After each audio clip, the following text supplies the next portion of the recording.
in the glass-walled conference room of Nova Systems, right in front of the entire executive board.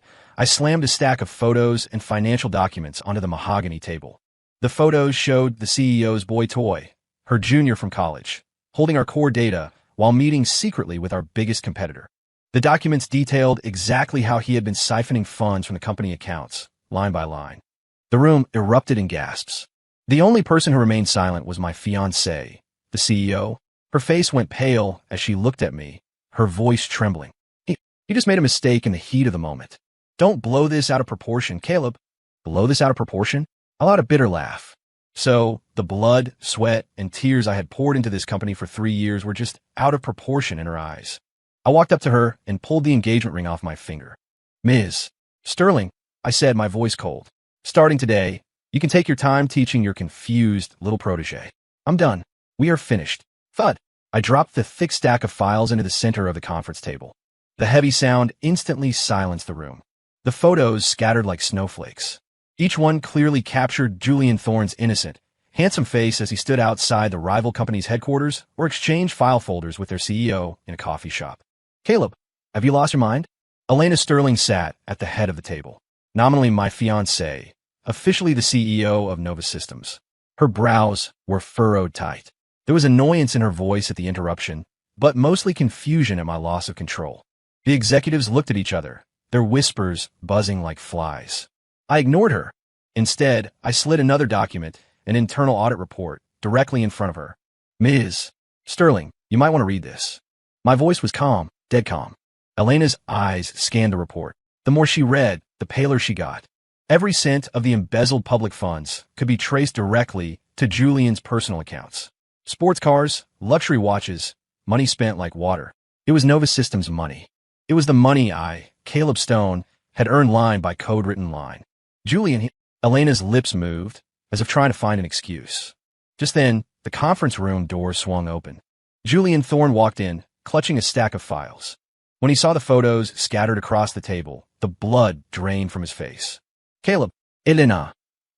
This is a misunderstanding. He looked frantically at Elena, his eyes pleading. The entire room turned their gaze to Elena. I looked at her too, holding on to one last shred of hope. We had built this company together, from a tiny shared office to this skyscraper. 3 years of relationship, 3 years of support. She should be on my side. Instead, she took a deep breath. When she looked at me, there was no anger in her eyes, only reproach. He just made a mistake. Don't blow this out of proportion. Boom. I felt something shatter in my brain. A mistake? Out of proportion? I pulled all-nighters for 3 months to write that core algorithm, and he sells it as scrap paper. That's a mistake. I mortgaged the only house my parents left me to keep this company alive, and he uses the money to buy a Porsche. That's blowing things out of proportion. I laughed.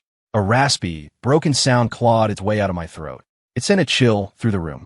I took a step toward Elena. Finally, panic flickered in her eyes. Caleb, calm down. Everyone is watching. Watching? Good. I want them to see clearly.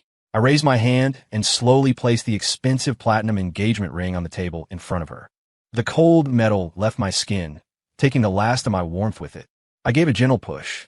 The ring spun on the polished surface, making a sharp, piercing sound. Ms. Sterling, I emphasized the title. From today on, you can teach your little mistake maker yourself. I'm out. I turned around and walked toward the door in the dead silence. We are done. Behind me, I heard the ring wobble and fall flat against the wood. Final. Irreversible. Walking out of the Nova Systems tower, the sunlight stung my eyes. My phone vibrated wildly in my pocket. The screen flashed Elena Sterling. I silenced it and shoved it back in my pocket. Calling now? Too late. 30 minutes later, I was sitting in a law firm. Across from me sat a woman in gold-rimmed glasses, sharp, composed. Samantha Cross, the top commercial litigator in the city. I slid a USB drive across the desk. I want to sue Julian Thorne for theft of trade secrets and embezzlement. At the same time, I want to file for a division of assets with Elena Sterling. Samantha didn't take the drive immediately. She interlaced her fingers, her sharp eyes assessing me. Mr.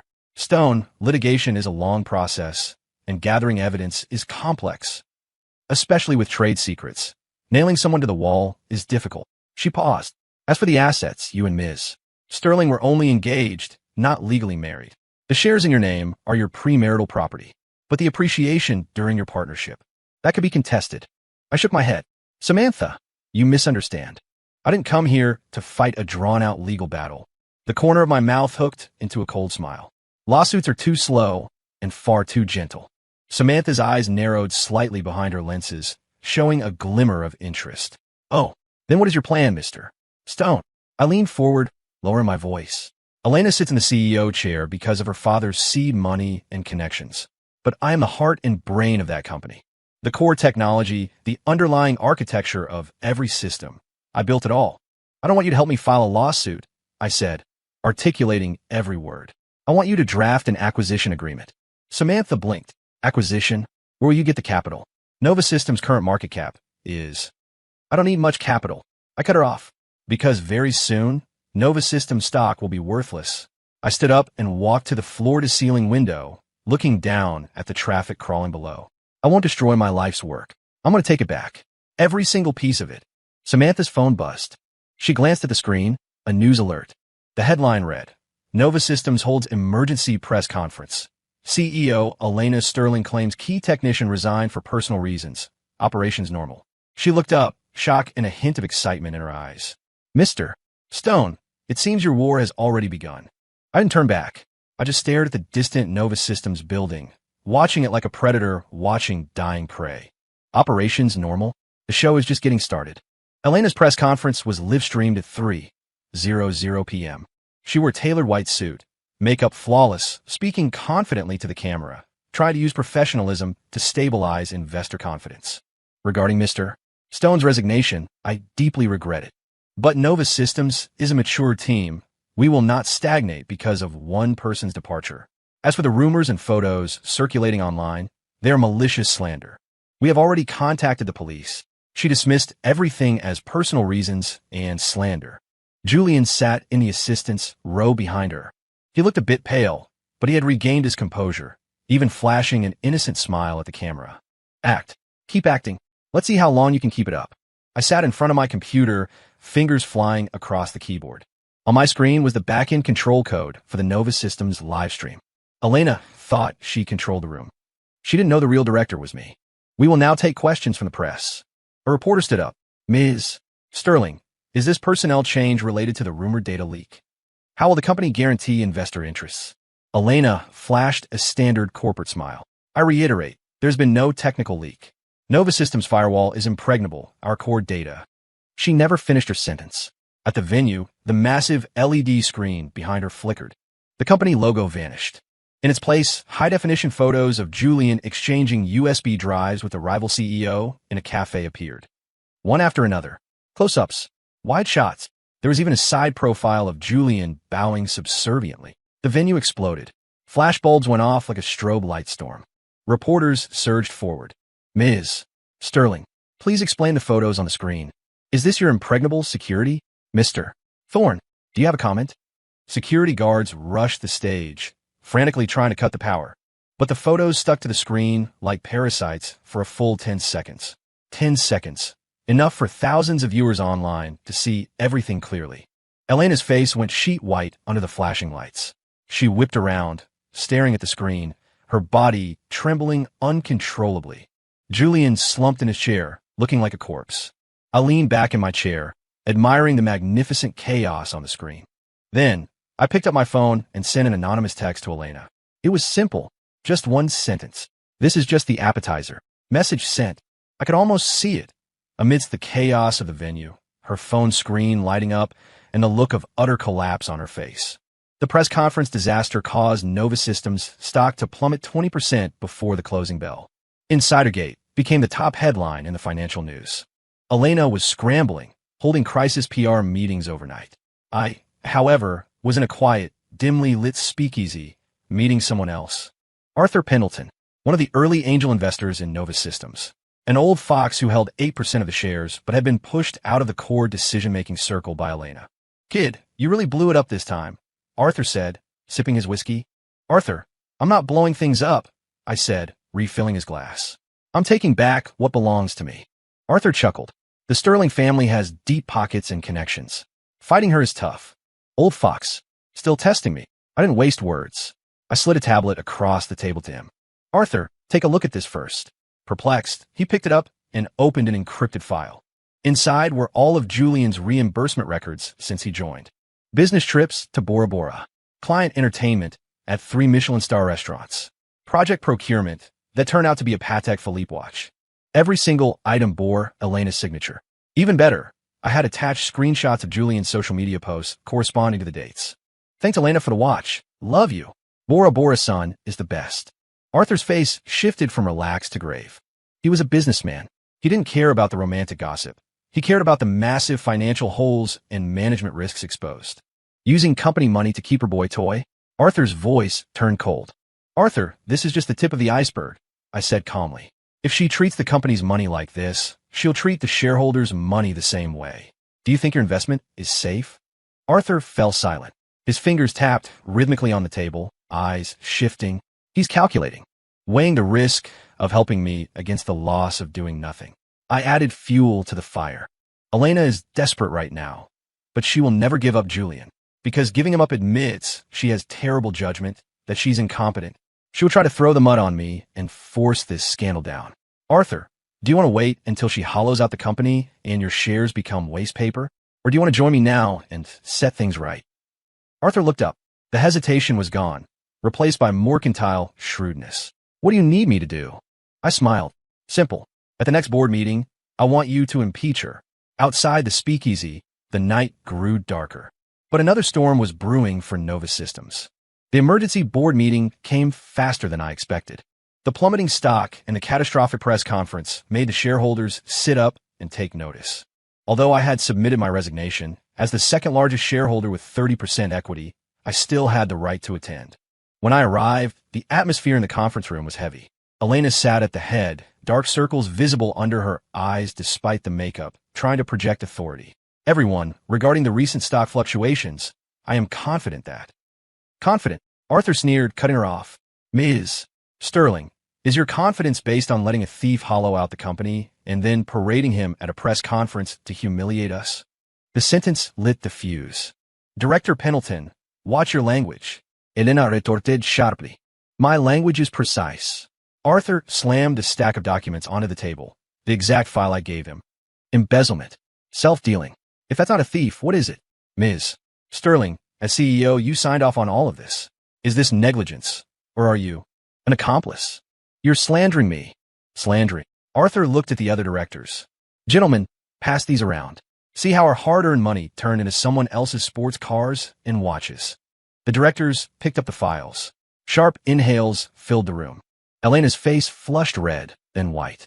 She looked pleadingly at the few directors who were usually on her side, but they avoided her gaze.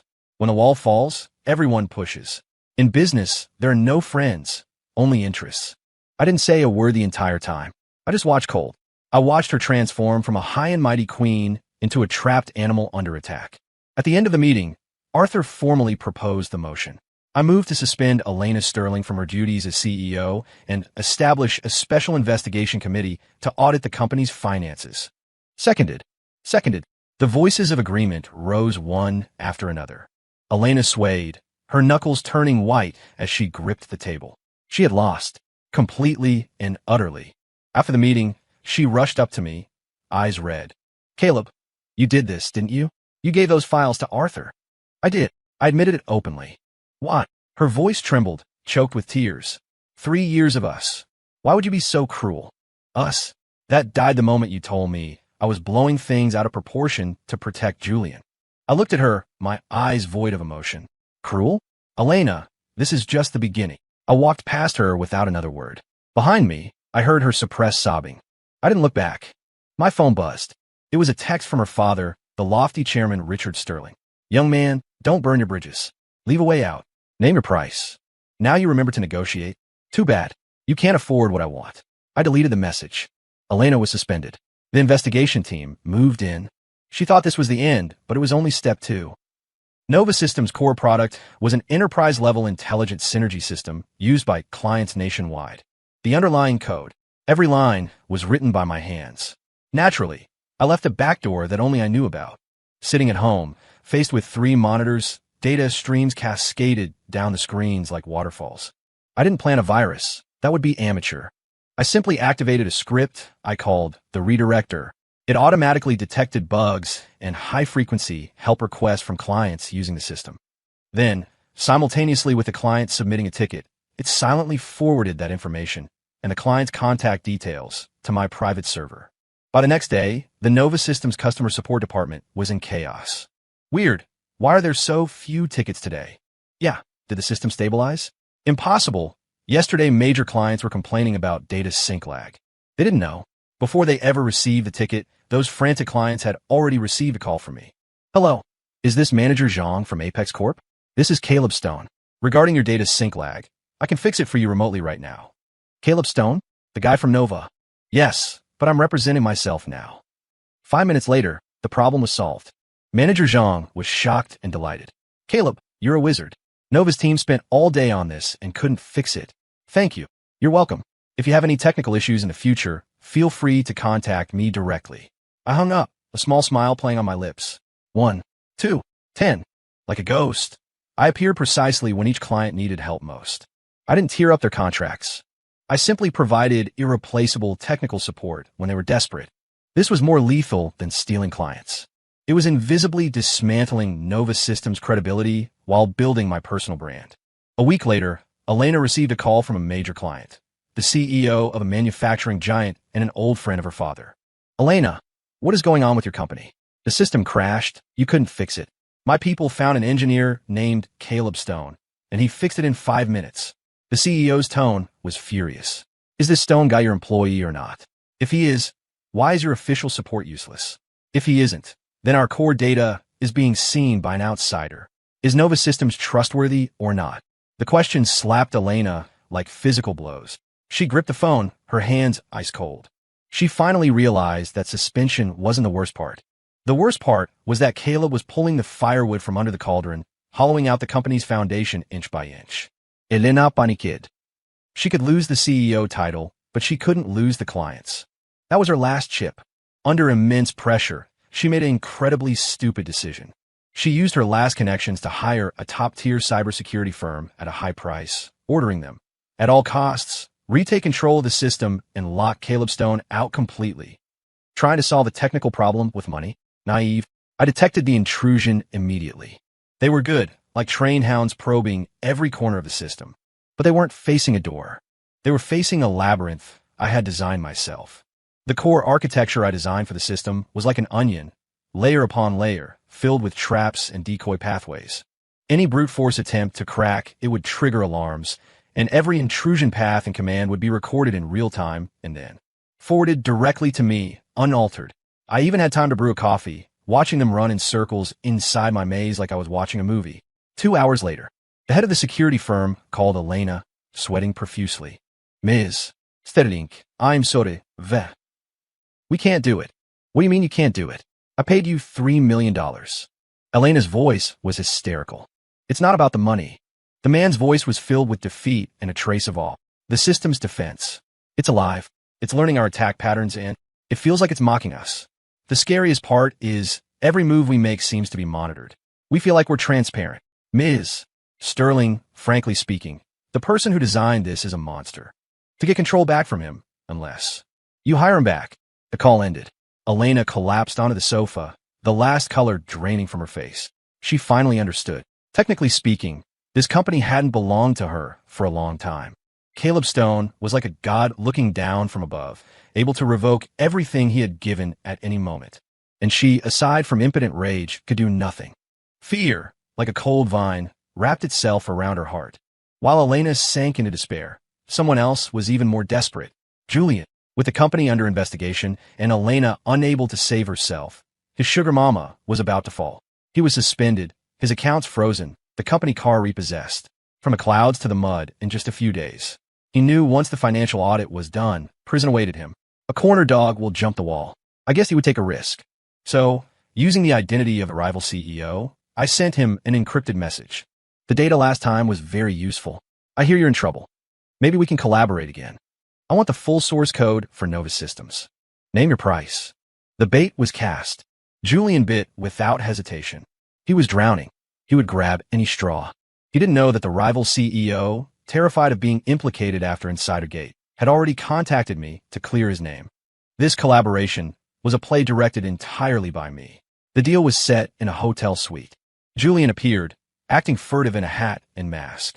He clutched a hard drive tightly. "You brought it." Inside the suite, a man in a suit stood with his back to him. His voice, digitally altered, sounded somewhat like the rival CEO. "I got it." Julian's voice was tight. "Where's the money?" "Don't rush. Let's verify the goods." Julian connected the drive to a laptop. The screen populated with Nova Systems' source code directory. One idiot. No basic caution. Just as he prepared to demonstrate, the suite door opened. Samantha walked in, holding her phone up, recording. "Mr. Thorne, you're suspected of selling core commercial secrets for a second time. We have recorded everything." Julian's face went white instantly. He whipped around to look at the man with his back turned. The man slowly turned around. It wasn't the rival CEO. It was me, Caleb. I looked at his terrified face like I was watching a clown. "Long time no see, Julian." I smiled, walking toward him step by step. "Looks like you haven't learned a thing." His legs gave out.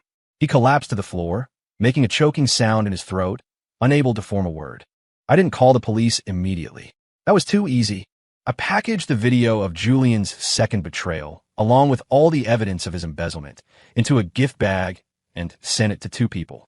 One was Arthur, leading the investigation. The other was Elena's father, Richard Sterling. Arthur acted immediately, moving with thunderous speed to have Julian detained and formally filing charges. Richard's reaction was more interesting. He didn't contact me. He called Elena. Through some technical means, I listened to the conversation. Elena, that Julian character, cut all ties with him immediately. Richard's voice was ice cold, brooking no argument. "Dad, shut up. Haven't you embarrassed us enough? The Sterling family name is being dragged through the mud. He's an ungrateful wolf, and you offended a genius like Caleb for him. I don't care how you do it. Go make peace with Caleb immediately. Get him to suppress this. Do not let this go to court. The family's main holding company is about to IPO. We cannot have any stains." On the other end, I heard Elena's suppressed sobbing. "Dad, please save Julian. Save him. I wish he were dead. If you say one more word for him, don't call me father. Elena, I order you. Go beg Caleb. Even if you have to kneel, make him satisfied." The phone slammed down. "See, Elena, in your father's eyes, your so-called love, your pride, means nothing compared to stock prices. The person you sacrificed everything to protect is just garbage to be discarded when interests align." This call shattered Elena's last psychological defense. 30 minutes later, my phone rang. The screen showed that number I once knew by heart, now so strange. I answered. Through the receiver came her trembling, broken voice. "Caleb, can we talk?" I leaned back, watching the night skyline, my voice flat. "Sure. Meet me in the company conference room. Where you started and where you ended. Midnight at Nova Systems." The building was empty. I arrived early, sitting at the conference table where I had thrown the files. When Elena arrived, she looked like a wreck. No makeup, simple clothes, eyes swollen. The high and mighty queen was gone. "Caleb." She sat across from me, voice hoarse. "I know I was wrong. I'm begging you. Let Julian go. And let me go." She started playing the emotional card, recounting our history, the hardships of the startup days, the joy of success. "Now you remember our past." Too late. I listened quietly, neither interrupting nor responding. When she finished, I pulled up a recording on my laptop. It was from a night we got our first angel investment, celebrating in a small diner. On the tape, I sounded spirited. "Elena, we're going to build the best system and change this industry." And she laughed, answering, "Yes." Together. Her voice then was crisp, full of hope. Elena's tears burst forth. Immediately, I played the second audio file. Julian in the hotel suite, eagerly selling the source code to the rival CEO. "As long as the money is right, Nova Systems' lifeblood is yours." Hope and betrayal, dreams and greed. The two recordings formed the most ironic contrast. Elena's crying stopped abruptly. She slumped in the chair as if her bones had been removed. What do you want?" she asked in despair. "I don't want anything." I stood up, walked over to her, and looked down. "I don't want your money, and I don't care about your apology." I slid a document in front of her, a share transfer agreement. "I want the shares held by you and all the shares held by your father in Nova Systems. Transfer price, $1. Elena's head snapped up, staring at me in disbelief. "You're crazy. That's half the Sterling family's assets in this sector." "Is it?" I pulled out my phone and dialed 911, hovering my finger over the call button. "Sign it, or I call the police to pick up Julian right now, and I send this financial report and the evidence of his second betrayal to every media outlet in the country. I will make you and the Sterling family utterly ruined. I handed her a pen. Choose. Seconds ticked by. The only sound in the room was her heavy, desperate breathing. Finally, with a trembling hand, she picked up the pen. At the bottom of the agreement, she signed her name, Elena Sterling. The signature was crooked, like her collapsing life. The moment she signed, she collapsed onto the table, wailing. I took the agreement and didn't look at her again. I got my things back. She had nothing. The next morning, 9:00 a.m., Nova Systems Emergency Board meeting. Same room, same people. Only this time, the person sitting at the head of the table was me. I distributed the signed transfer agreement and other legal documents prepared by Samantha to every director. Starting today, I, Caleb Stone, hold 65% of Nova Systems shares. I am the absolute controlling shareholder. My voice wasn't loud, but it reached every ear clearly. The room was silent as a tomb. Arthur was the first to react. A complex smile crossed his face, and he started a slow clap. Scattered applause followed. The expressions around the table were spectacle, shock, fear, sycophancy. I ignored them and announced my first decision. Effective immediately, the public relations and administrative departments are dissolved. All relevant personnel are to process their resignations. Director Pendleton will serve as interim CEO, responsible for corporate restructuring. The executives I named, Elena's loyalists, turned pale as paper. The price of standing on the wrong side is accepting the loss. The meeting lasted only 15 minutes. In 15 minutes, I purged the management and established my own order in the fastest, coldest way possible. As the meeting ended, Samantha walked in, handing me a new file. Boss, good news. She smirked. The rival company that bought our data? Because of Insidergate and subsequent stock manipulation allegations, the SEC has opened an investigation. They're on the brink of bankruptcy. To save themselves, they're holding a fire sale of assets. I opened the file. It detailed the company's core tech assets. Even though they stole from us, they did make some micro-innovations. Samantha's eyes shone like stars. Their tech fills the gaps in our product line perfectly. Acquiring them now would be at rock-bottom prices. I closed the folder. Get ready. We go this afternoon. Samantha nodded, smiling. Yes, boss. Outside, the sun was shining. The smoke of revenge had cleared. But my empire was just beginning to rise. 3 months later, Nova Systems, now renamed Vertex Dynamics, had tripled its market cap. The acquisition I orchestrated became a classic business school case study. I appeared on the cover of Forbes. The headline, Phoenix Rising, Tech King Caleb Stone's Revenge and Rebirth. In my office, I scrolled through the news on my tablet. In the corner of the crime section, I saw Julian Thorne's name. Convicted of embezzlement and theft of trade secrets. Sentenced to 8 years in federal prison. In the photo, he was handcuffed, head shaved, gaunt, a shadow of his former arrogance. I swiped past it. I felt nothing. As for Elena, she vanished after that day. Rumor had it the Sterling family sent her abroad to distance themselves, cutting her off completely. The woman who was once as proud as a peacock had become a discarded pawn of family interests. I turned off the tablet and leaned back. The revenge was complete, but there was no wild joy. My heart felt like burnt ash, empty, cold. My phone rang. It was Samantha. Boss, stop reading old news. Get ready. The next battle is starting. Her voice was full of energy. That overseas giant just released a new product.